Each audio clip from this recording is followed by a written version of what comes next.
Now in this video, I just want to quickly break down all the things that are happening inside the 3D and properties panels, because these are going to be two of the most important panels in your 3D workflow. It's where you're going to manage everything from the shapes themselves to surface properties to lighting and all those different things, and your cameras are all going to be managed through these two panels. And this is why I have them positioned the way I do, because I've got my 3D panel on the left side here where all my different line items are broken down.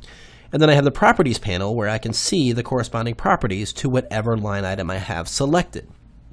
So here I have this project open. It's actually the image I used to create this desktop pattern that I showed you earlier. And I've got the layer selected. Now anytime you have a 3D layer, you're going to see the corresponding properties in this 3D panel and in the properties panel. And those are only specific to whatever 3D layer is selected. So if you have multiple 3D layers in an object, only the ones you have selected will show the current properties here in these panels. And of course, if you have two 3D objects merged together in a single 3D layer, then you will also see those items broken down here in this master list. So let's have a little closer look at these panels. The first thing is the 3D panel. Now in CS5, you probably recognize the 3D panel because it has these tabs up top, which allow you to filter your different properties of your 3D objects by different things. You can actually look at a master list here, which is everything that's going on with your 3D object. And you can filter by mesh, so you can see what individual meshes appear in your 3D layer. You can also look at the individual surfaces, different mesh materials, so you can modify the surface properties of each surface. And then, of course, the lighting. And that's the very last tab. So we're going to go back to this master list here, because this is where you're going to see everything associated with your object. You've got your environment features, your scene features, the camera view, and then you've got the objects themselves. In this case, I have two objects merged into a single layer. Over here in the layers panel, you can see that I have this one single layer selected. But over here in my 3D panel, I see two line items for two different objects. If I twirl each of these down, you can see each one has all these different surfaces, the front, bevel, extrusion material, back inflation, all these. So they're still separate objects, even though they're contained in a single 3D layer. So even though you merge two objects together, you're still able to modify them and change them individually. But we're going to get into that with merged objects a little bit later. But that is what is indicated here in the 3D panel. Now, just below that, we have any lights that might be applied to the object.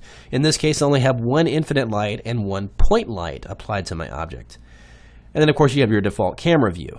Now, notice as I click on each individual line item, let's say, for instance, I wanted to change the angle of view on this object, then I would go ahead and select Current View. And then over here, I see the various properties that I'm allowed to change with regard to this camera. And I can also go inside the image and click and drag around and move my camera view as long as I have that object or that line item selected. If I wanted to modify a specific object, for instance, if I could just highlight this item here, I can use the properties panel to modify any properties associated with that, the extrusion depth or anything like that. I can also go in here and just modify that object specifically. I'll go in here and maybe give a little bit of a rotation here. And it will go ahead and turn the objects. So again, I'm able to manipulate them individually, even though they're merged together, and that's through them being able to manage them through this 3D panel. So again, remember, each line item that is selected, the properties for that are reflected here in the properties panel. So to get more specific, let's go and twirl down and select this object. So you've got the various filter by features here in the 3D panel itself. But if you wanted to go and modify something a little bit more, for instance, let's open up a different image from earlier here. We have this object we created earlier, this cube wrap. Now I'm going to go ahead and select the cube material here in the 3D panel. And over here, let's go ahead and do some modifying. So I'm actually going to go ahead and create a new document here, and let's just go ahead and have a look. Just so you can see, I'm just going to create a very basic shape. So let's go ahead and just draw out a path here. Go ahead and create a new layer, and let's give it a color fill here. And then, again, remember how to create 3D objects. I'm going to go in New 3D Extrusion from Selected Path. And I don't need my secondary view there. I'm going to turn it off. So there's my object. So here in the 3D panel, I'm going to go over here and select that layer 1, which is this extruded shape right here. And you'll notice there's the other surface properties I can modify individually, but with the master object itself selected, over here in the properties panel, it reflects things like cat shadows. I can manage all these different presets. And now I can even control the texture mapping and even the extrusion depth. Notice if I take this and just click and drag, I can continue to extrude it backwards or extrude it forwards. And I'm able to modify those properties. If I go up here, notice I have tabs the same way I did over here in the 3D panel. I have them in the properties panel. If I click this next one, here I have access to, again, the extrusion depth, but I can also twist my object. I can taper it so it kind of gets smaller as it goes back in space there. I can even bend it on its axis. You notice I can just move these sliders back and forth and bend it on an axis. This is where you would get into revolving or lathing an object, and we'll get into that a little bit later. So each one of these properties modifies the object in a certain way. And if I go over here, I've got a widget that if I move my cursor over it, I can actually control the twisting just by moving this around this ring here. I can highlight over a particular element and freehand, basically manually, changing the bend of my 3D object. I can extend the extrusion by clicking and dragging on the center graphic here. I can change the width of it, tapering. So all these different features here, the twist, the taper, and the horizontal angle and all these, can also be changed via this widget right here. Again, 2 ways to do the same thing. You can do it through the panel or do it directly with this contextual object or widget right here on the object itself.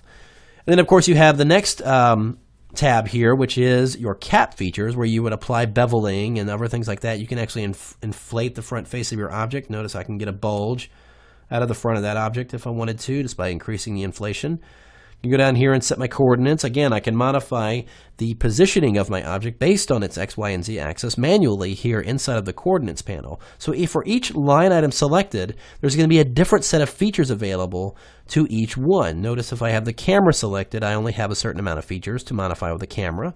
If I have an object selected, I have an additional set of features for modifying its position, not just its position, but its shape, its overall shape, and everything like that. So I've got a lot of freedom when it comes to 3D, but notice how easy it is to be managed through this 3D panel, and makes the workflow that much easier because I can just select a line item, use the 3D tools, the unified set of 3D tools, or use the properties panel and modify my object. And remember, each layer, if you have multiple 3D layers in a file, each layer is going to have its own set of properties and 3D object elements going on here, so each one's going to have a different set, but that is an easy way to manage it. And that's find your own way of working best with this, but like I said, the way I've got it here with the 3D panel on this side and the properties panel on this side, each time I select an item, and that corresponds in there as well. Now notice also when I move my cursor and select a line item, certain objects get grayed out on the image. This is basically zeroing in on your object so you know exactly what you're working on and not working on, depending on what you have selected here in the panel. So there's a lot of contextual things going on with the object and a lot of things going on in these individual panels. And unlike the Repoussé panel, which was a gigantic window that had an OK button because you had to make all your changes and then click OK for them to take effect, these are all live and managed live right here through these panels, and again, directly on the object itself. So it takes some getting used to. Again, going back talking about getting used to 3D space, getting used to these panels, and a new set of workflow. But I guarantee it's going to make things a lot easier in the long run. Now, let's dive into the next lesson where we're going to talk about extruding and modifying shapes to get very interesting 3D art.